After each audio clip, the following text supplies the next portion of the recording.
અશોકભાઈ Shah, managing trustee, Vallabh youth organization Bharat. Vallabh youth organization વીવાયઓના સંસ્થાપક, વ્રજધામ આધ્યાત્મિક સંકુલના ગાદીપતિ, અનંત વિભૂષિત વલ્લભ કુલભૂષણ વૈષ્ણવાચાર્ય પૂજ્યપાદ ગોસ્વામી 108 શ્રી વ્રજરાજકુમારજી મહોદય શ્રીના શ્રી ચરણોમાં આપણા સૌના દંડવત પ્રણામ. આપ સૌ જાણો છો અને ફરીથી આનંદ સાથે આપ સૌને વિદિત થાય કે ફરી એક વખત પૂજ્યશ્રીની કૃપાથી આજે શ્રી ગિરિરાજ કૃપા મહોત્સવ ભવ્ય મનોરથ નવલખી મેદાન નવલખી ગ્રાઉન્ડ ખાતે નિર્ધારિત થયો છે. જેમાં મુખ્ય આકર્ષણો આપને કહું તો પહેલી વખત આજે ઇતિહાસમાં એક સાથે 1100 ગાયો પધારશે. બધી જ દેશી ગૌ 1100 પધારશે. એ ગાયોની સંપૂર્ણ વ્યવસ્થા અહીંયા કરવામાં આવી છે. અલગ અલગ સ્થળોથી પોતાની જે પ્રાઇવેટ ગાયો છે તે લોકોએ નિર્ધારિત થયા છે કે અમારી ગાયો અમે આ ઠાકોરજી મનોરથમાં પધરાવીશું. તો 1100 ગાયો અહીંયા 22 તારીખે પધારી જશે. 23 તારીખે સાંજે એ ગાયો અહીંયા જે આપની સમક્ષ 250 ફૂટ લાંબા, 100 ફૂટ પહોળા અને 80 ફૂટની આસપાસની ઊંચાઈવાળા શ્રી ગિરિરાજજી બિરાજે છે. એ ગિરિરાજજીમાં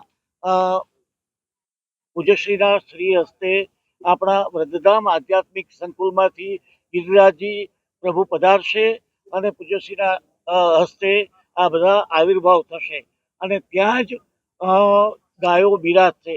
એ જે 40 ફૂટની રીંગ છે તેની અંદર આજુબાજુ બધી જ 1100 ગાયો બિરાજશે. એ 1100 ગાયોની આગળ યમુનાજીના ભાવ રૂપે બધા જ નદીઓ અને જે ફુવારાઓ, અલગ અલગ કુંડો બિરાજમાન છે.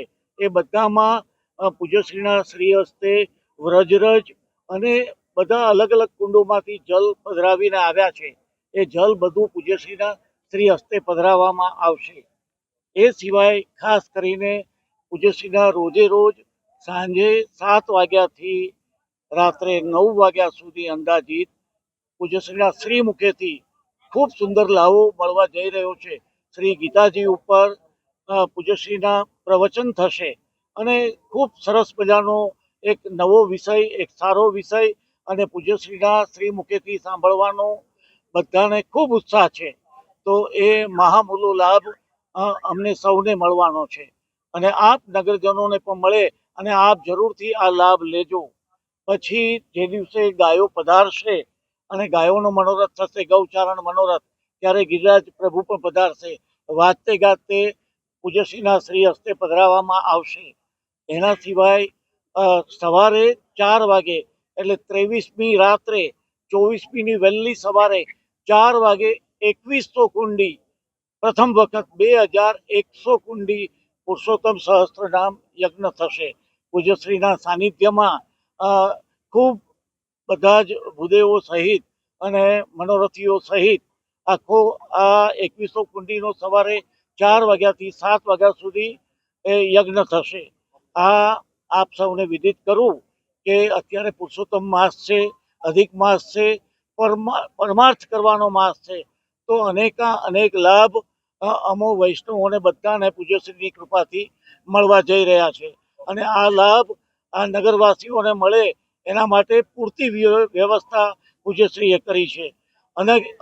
અનેક ઠેકાણેથી નિઃશુલ્ક બસની વ્યવસ્થા કરવામાં આવી છે. અહીંયા બધાના માટે નિઃશુલ્ક ભોજનની વ્યવસ્થા કરવામાં આવેલી છે. એ સવારે યજ્ઞ થઈ ગયા પછી તે દિવસે સાંજે 1100 ઠાકોરજીઓ દરેક વૈષ્ણવોના ઘરેથી પધારશે. ગિરિરાજ કંદરામાં બિરાજશે. એ બધા જ ઠાકોરજીઓ બિરાજશે અને ઠાકોરજીના મનોરથ એ દિવસે થશે. પૂજ્યશ્રીના હસ્તે નિરાજન આરતી થશે અને ત્યાર પછી એ થઈ ગયા પછી ત્રીજે દિવસે અતુલ પુરોહિતજીના ગરબા થશે. જે ગરબા સાથે બધા જ લોકો લાભ લેશે. આજે તમે પણ જોઈ શકશો, તમે બધાએ વિડીયો લીધા હશે. એ વિડીયો મુતાબિક મોટા પ્રાંગણની અંદર ગરબા થશે અને અનેક વિવિધ સેવાઓના કાર્ય થવાના છે. પૂજ્યશ્રીના શ્રી મુખેથી ઘણા પ્રકલ્પો, ઘણી સેવાઓ જે વલ્લભ યુથ ઓર્ગેનાઇઝેશન અને વૃદ્ધામ આધ્યાત્મિક સંકુલ અત્યારે કરી રહી છે તેના એનાઉન્સમેન્ટ પૂજ્યશ્રીના શ્રી મુખેથી થવાના છે. એટલે બધા જ વૈષ્ણવો, ધર્મપ્રેમીઓ આનો લાભ લે એ ખાસ જરૂરી છે. ખાસ આપણે આ સમયે જણાવી દઉં કે લગભગ જેમ ગયા વખતે પણ પ્રેરણા મહોત્સવની અંદર લાખો વૈષ્ણવોએ અને ભક્તજનોએ લાભ લીધો હતો, એમ આ વખતે પણ ઉચિત વ્યવસ્થાઓ કરવામાં આવી છે. એટલે હજારોની સંખ્યામાં વૈષ્ણવો પધારશે